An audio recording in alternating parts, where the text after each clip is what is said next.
بسم اللہ الرحمن الرحیم۔ السلام علیکم ویورز، اردو سٹوری پلس میں خوش آمدید۔ آج میں آپ کے لیے ایک اور سچی کہانی لے کر حاضر ہوئی ہوں۔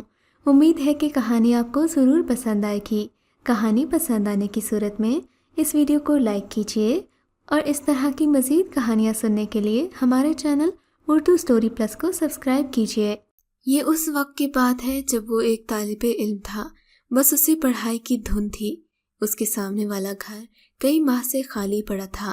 ایک دن اس کی بہن نے بتایا، بھیا سامنے والے گھر میں لوگ آ گئے ہیں، سب سے بڑی بات یہ ہے کہ میرے اسکول کی کلاس فیلو ثانیہ بھی ہے، بڑا مزہ آئے گا، وہ بھی شرارتی ہے۔ اچھا، وہ ہنسنے لگا اور پھر کہا، سہیلی تمہاری ہے، میری تو نہیں۔ ان دونوں کے اس کے بعد امتحانات شروع ہو گئے۔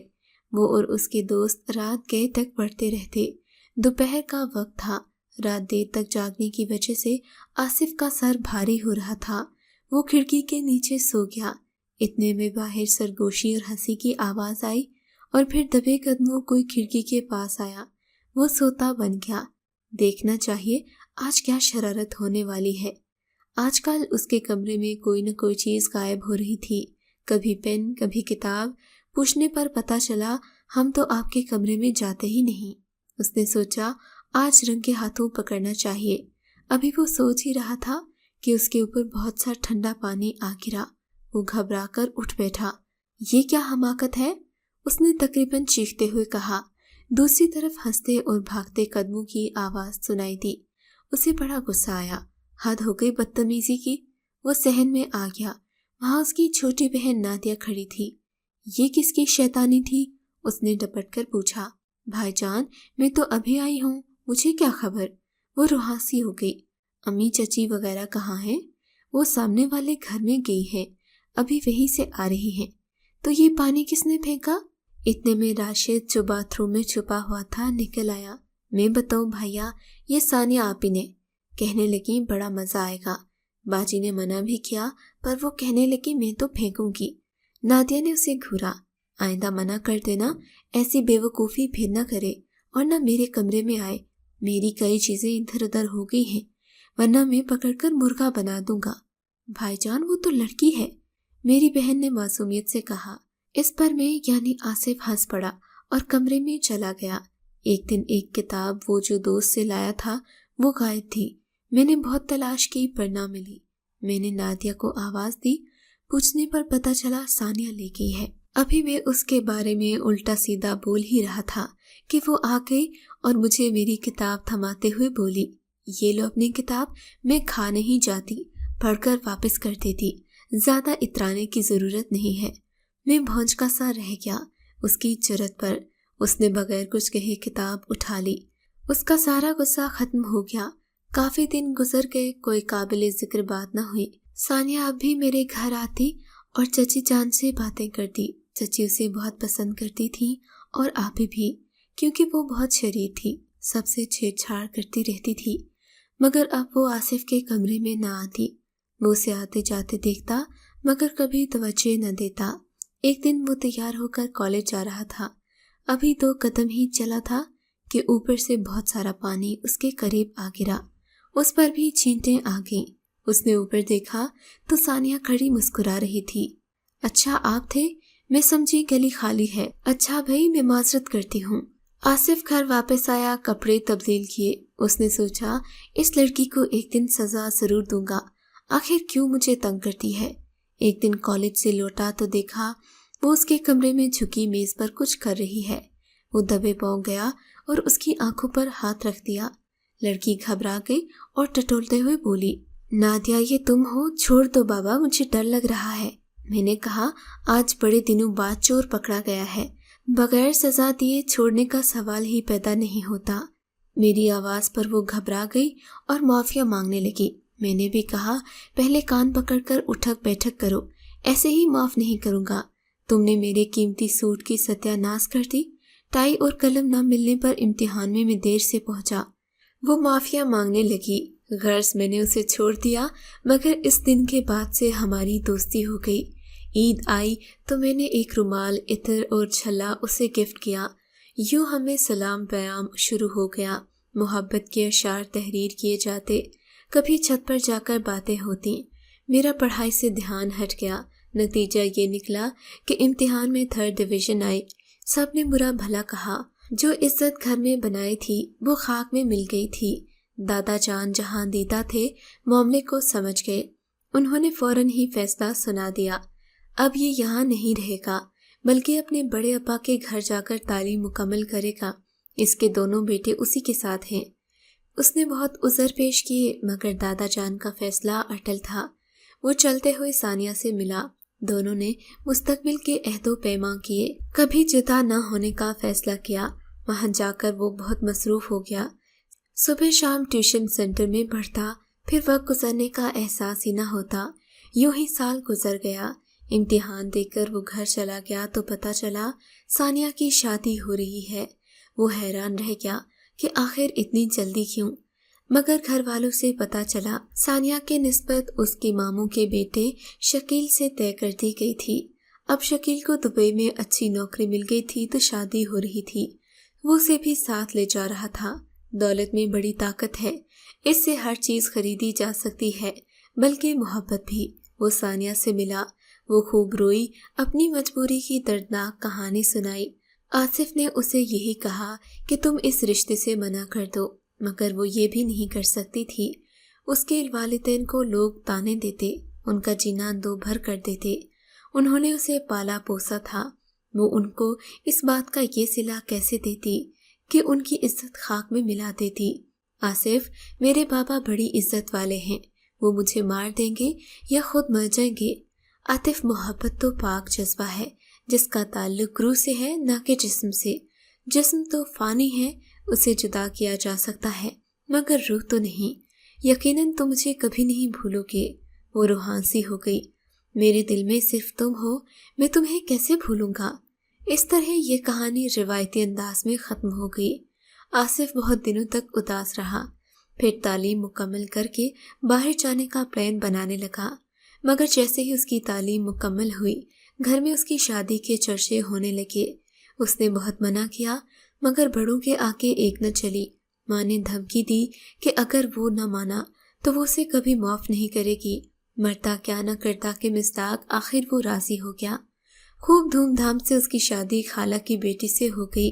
फायजा बहुत अच्छी लड़की थी। शादी के बाद 2-3 महीने अजीज़ों की दावतों में गुजर गए। फिर बहन भाइयों ने मिलकर एक आध जगह की पिकनिक पार्टी बनाई। यूं कई महीने इन मशागिल में गुजर गए। वो शरीक तो इन सब में पहले भी होता था, मगर फायजा की तकरीब हर बात पर इख्तिलाफ का पहलू निकाल लेता। बाज़-औक़ात फायजा को बड़ी बेइज्जती महसूस होती, इसलिए वो अक्सर ही चुप रहती।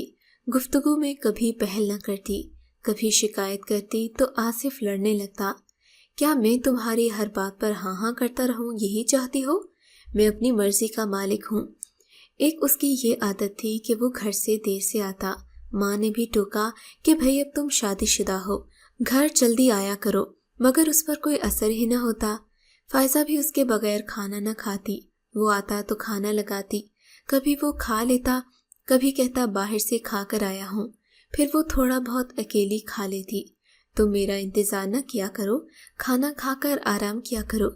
इस बात पर फायजा को गुस्सा आ जाता। सारे मर्द घर आकर बीवी के साथ खाना खाते हैं और तुम्हारी अलग ही दुनिया है। आसिफ भी तो उसे जानबूझकर तकलीफ पहुंचाता, जैसे सानिया का उससे इंतकाम ले रहा हो। साल बाद उनका बेटा आदिल पैदा हो गया। फायजा उसमें मसरूफ़ हो गई। इसकी वजह से आसिफ भी जल्दी आने लगा, खाना भी अक्सर साथ ही खाता। शुमाइला के बाद तो फायजा ने उससे कुछ कहना सुनना ही छोड़ दिया। एक दिन आसिफ ने कहा, क्या बात है, मेरे देर सवेर आने पर खफा नहीं होती? अकेली ही खाना खा लेती हो? फायजा को उसके सवाल पर ज़हनी अज़ियत हुई। उसका दिल चाहा इस पढ़े लिखे जाहिल को ऐसा जवाब दे कि ये शर्मिंदा हो जाए कि वो इंसानी जज्बों की किस किस तरह से तौहीन करता रहा है, मगर उसने ज़ब्त से काम लिया और कहा, इंसान को अपने ही हाल पर सब्र करना चाहिए। तकदीर से लड़ना किसी के बस में नहीं। यही क्या कम है कि तुम्हें अपनी गलती का एहसास होने लगा? आसिफ ने कतरे मुस्कुराकर अच्छा तो कह दिया, मगर दिल में खुद को कमतर महसूस कर रहा था। उसे याद आया, शुरू में एक दिन फायजा ने कहा था कि आज बाहर चलकर खाना खाते हैं। उसने जवाब दिया था, क्या घर में खाना नहीं पका? मुझे इस तरह होटलों में जाकर खाना अच्छा नहीं लगता। तुम तो अक्सर बाहर खाकर आते हो, फायजा ने कहा था तो वो बोला, मैं खुद नहीं दोस्तों के साथ होता हूँ, वही ऑर्डर देकर मंगवाते हैं। मगर आज तो वो अपने बच्चों में मगन थी, वो देर से आए या सवेर से। आसिफ ने सोचा मैंने फायजा के साथ कोई ज्यादती नहीं की, वैसे ही एक घरेलू गैर जज्बाती सी औरत है। गोया उसने खुद को मुतमईन किया। सानिया की शरारतें उसे हमेशा याद आती। फिर वो सोचता वो भी मेरी तरह नाखुश होगी। मुआशरे ने 2 जिंदगियों को बर्बाद कर दिया। आज इतने अरसे बाद अचानक सानिया मिल गई, वो भी बिल्कुल गैर मुतवक्के अंदाज से। उसने उसे फौरन पहचान लिया। बराबर ही शकील बैठा था, बराबर की सीट पर बराजमान गालिबन उसके बच्चे थे। वो दोनों किसी बात पर हंस रहे थे। दरमियान में किसी बात पर हंसते तो उसके दिल में हसद की आग लग जाती।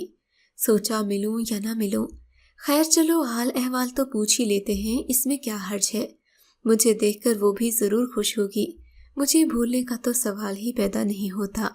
ट्रेन की सीट पर बैठा वो यही सब सोच रहा था, जहां वो दोनों एक लम्हे के लिए हम सफर बन गए थे। सानिया की पिछली सीट पर एक शख्स मैगजीन पढ़ रहा था। अगर आपने मैगजीन पढ़ लिया हो तो मुझे दे दीजिएगा। उसने मैगजीन लिया, तभी शकील की नजर आसिफ पर पड़ी। वो उससे हाल अहवाल पूछने लगा। बस यार, यूं ही दरबदर फिर रहे हैं, वो सानिया की तरफ इशारा करके।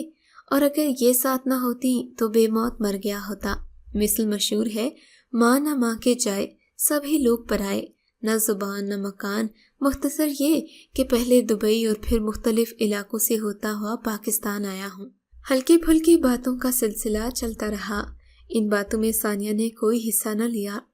वो अपने बच्चों में लगी रही, उन्हें खाने पीने की चीजें देती रही। बच्चे छोटे ही थे। इतने में शकील बाथरूम में गया। आसिफ ने मौका गनीमत जाना। सानिया, क्या बात है, बिल्कुल अजनबी लग रही हो। मुझे तो तुम बहुत याद आती हो, बावजूद कोशिश के तुम्हें भुला नहीं सका। क्या तुम अकेले सफर कर रहे हो? सानिया ने उसके सवाल को नजरअंदाज करते हुए पूछा। जवाब में वो खामोश रहा। मालूम होता है कि तुमने मुझे भुला दिया। अच्छा, तो याद रखने का क्या फायदा? सानिया ने रुखाई से कहा। वो जमाना जब तुम नित नई शरारतें किया करती थी, क्या सब भूल गई? मैं तो नहीं भूला, या फिर शायद शकील की वजह से ऐसा कह रही हो। मेरी समझ में नहीं आ रहा, तुम कहना क्या चाहते हो आसिफ? सानिया ने कतरे हैरानगी से कहा। याद रखने को और बहुत सी चीजें हैं, बच्चों और घर की जिम्मेदारियां क्या कम हैं? उसने तल्ख लहजे में कहा। बचपन में नादानियां तो होती रहती हैं, बचपन है ही इसी का नाम। जहन कच्चे होते हैं, आगे पीछे का होश नहीं होता, इसलिए ये तिफलाना बातें भूल ही जाने के लिए होती हैं, याद रखने के लिए और बहुत हैं। उसने अपनी शॉल कांधों पर फैलाते हुए रुखाई से कहा। आसिफ तो खिसियाना सा हो गया।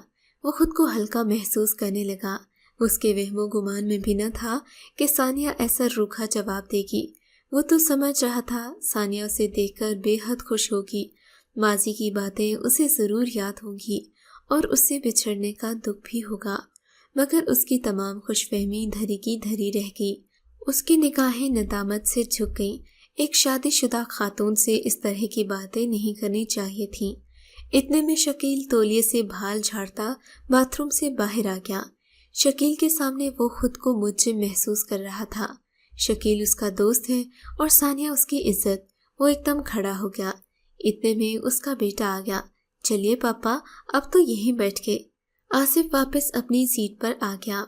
आसिफ ने आज सोचा उसने फायजा के साथ बहुत बड़ी नाइंसाफी की है। उसका रवैया फायजा के साथ कभी ठीक नहीं रहा, जबकि इसमें फायजा का कोई कसूर नहीं था। वो वाकई बहुत साबिर और नेक औरत थी। जब उसने अपनी जहनी कैफियत को बदलने के लिए खिड़की से बाहर देखा तो वहां बददस्तूर आसमान पर बादल के टुकड़े तैर रहे थे। नीचे हरे भरे खेत लहला रहे थे। परिंदे ऊंची उड़ानें उड़ रहे थे। समंदर मगरिब की तरफ झुक गया था। धूप सुनहरी हो रही थी। अचानक ही ट्रेन की सुर ताल बदल गई। उसने बाहर देखा, ट्रेन पटरी बदल रही थी। आतिफ ने फायजा के कंधे पर आहिस्ता से हाथ रखा और बोला, उठो, स्टेशन आ रहा है, सीधी होकर बैठ जाओ, सामान संभाल लो, कहीं कोई चीज रह न जाए। फायजा उठकर संभल कर बैठ गई। گاڑی آہستہ آہستہ رکنے لگی اور پھر ٹھہر گئی۔ آج اس کی زندگی کا صحیح اسٹیشن آ گیا تھا۔ اگر آپ کو یہ کہانی اچھی لگی ہے تو ہماری ویڈیو کو لائک کیجیے اور اس طرح کی مزید کہانیاں سننے کے لیے ہمارے چینل کو ضرور سبسکرائب کریں۔